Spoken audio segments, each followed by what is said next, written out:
Individualised learning is most important for students with disabilities, so one-to-one communication between you and their parents is crucial for the continuation of learning at home. You may know these parents well from interactions at school, but teaching remotely may mean different types of communication are needed.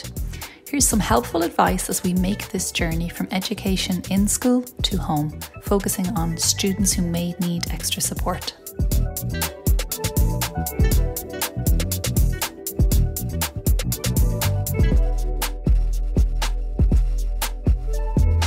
By individually making contact with parents, you can gather basic information about what they think are the main barriers to learning at home for their child and the levels of support that they think may be needed to implement individual learning or education plan goals. It's a good idea to assess the level of access they have to broadband or any technology that they require for both the parent and the child. It's also a good idea to ask about the amount of time parents can give to direct instruction. And if time is limited, there may be other types of instruction that they can use, working with things around the house, the garden, or the local area, for example. Communication with parents is an essential part of teaching, and perhaps even more so now. Try to meet the parents where they're at, as each house is different. Try to find out whether both are working from home and assess the levels of stress that are in the home and see if increased communication from school might exacerbate that. When you have the facts, it's a good idea to work with parents and maybe agree a suitable amount of daily or weekly contact depending on the child or parent context, with a minimum of weekly contact. It might be an idea to agree a suitable time to make this contact so parents can plan around that. Try to use mixed forms of contacts, such as phone calls, emails, and Zoom. It's important for parents to fully understand the purpose of different tasks assigned to their children, and the IEP is the best way in which to do this. It's a good idea to express the goal or skill into smaller steps by giving them a roadmap to that goal.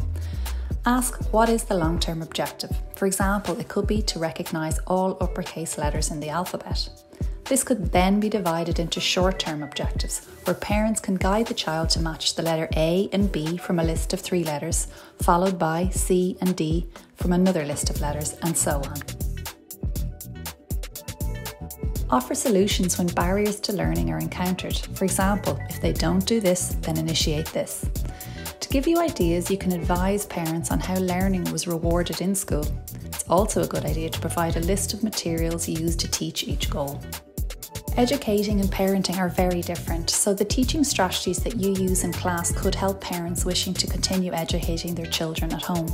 For example, you could advise that if there's a difficulty teaching a task that they ask, is this a problem of motivation, lack of comprehension, or a lack of practice? If it's any of these, then the solutions are different. Question what support does the learner need and how to provide this support. If it's a lack of motivation, suggest trying to make things more age appropriate and interesting for the child. For example, incorporate a special interest or move location. It could be incorporated into an outdoor environment, for example. Perhaps it's a lack of practice, so suggest using the practice and repeat strategy with the child. For more information on positive reinforcement and prompting for success, check out the new website interact.adaptcentre.ie. This website provides text-based teaching tools designed to be accessible and to support parents to select strategies most suited to their family situation and to meet their most pressing concerns. Interact supports are also designed to support professionals accompanying families on their journey.